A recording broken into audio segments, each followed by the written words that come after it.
Guys, this is probably one of the most incredible bikes I've ever ridden so far.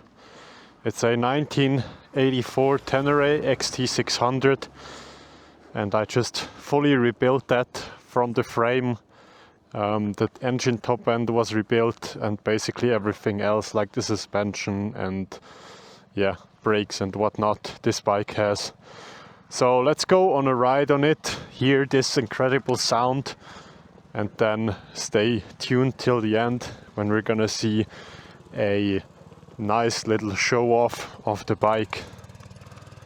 It's a kickstart only, but it's really easy. You just go to the right spot, tap it lightly and it will run.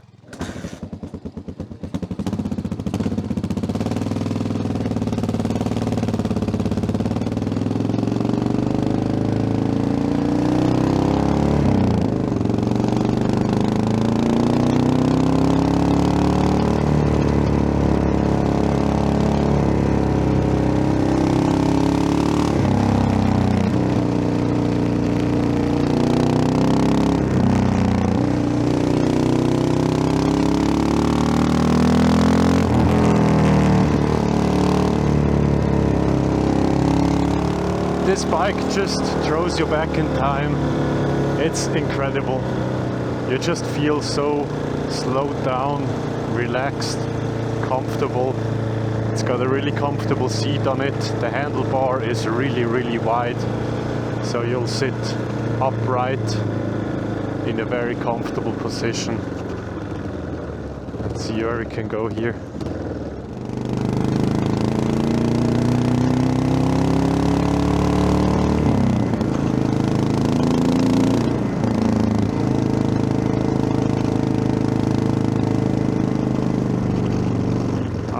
Let's not throw some dirt on it yet. I'm not ready to do that.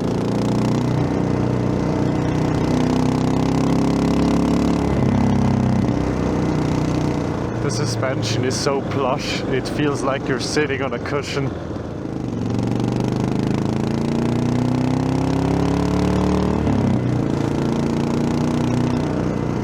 Pretty cloudy today, but I guess you can get the kind of scenery we're having here.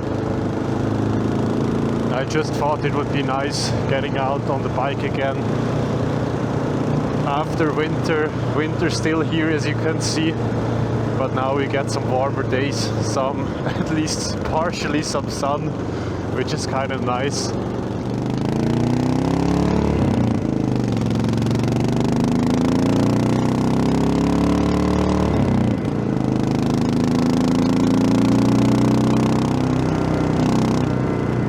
So let me tell you some stuff about the bike. As mentioned, this is a 1984 XT600Z Ténéré, and it's, as you can see, in the Gauloises Blue.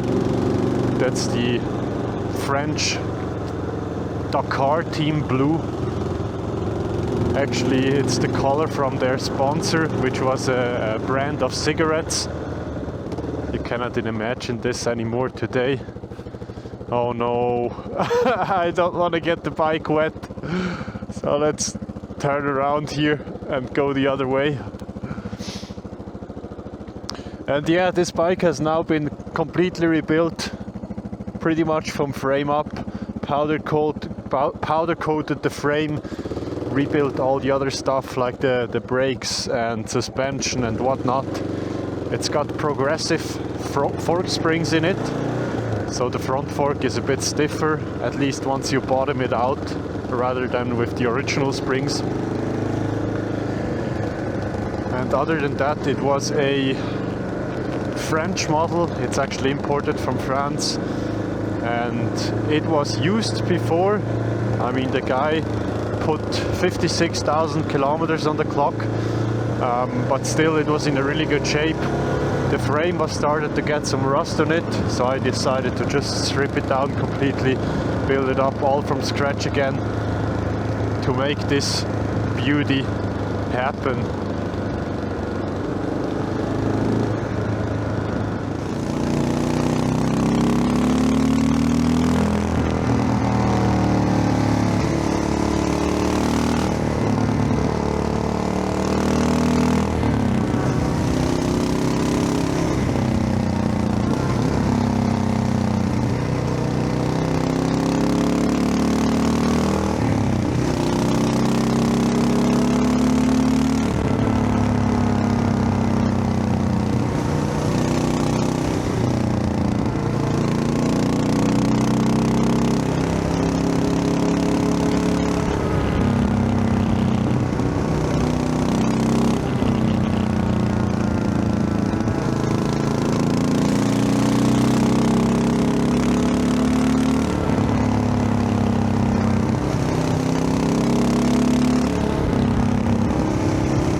Now guys, one thing I always wanted to check is if that is really true, that the XT600, this version, is really unstable at higher speeds because of that fuel weight all the way up. So I basically made the fuel tank full. I filled it up pretty much completely, and now we're going on the highway to get some high-speed action in here and figure out if that is really true or if that is just a myth.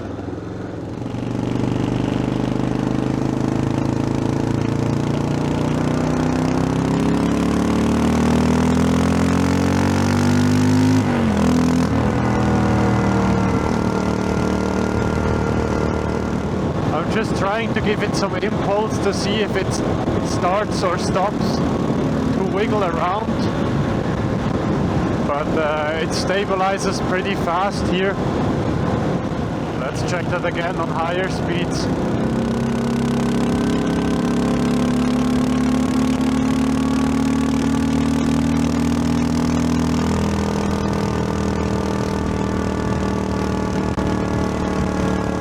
I mean, if you want to unsettle the bike, of course you can, but to me it doesn't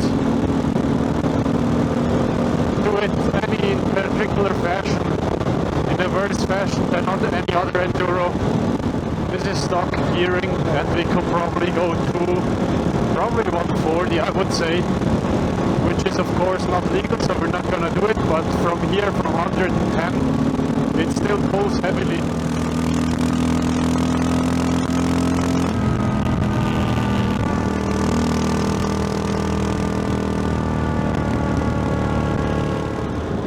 So now we found out that even on higher speeds, the bike is still very stable. So myth busted.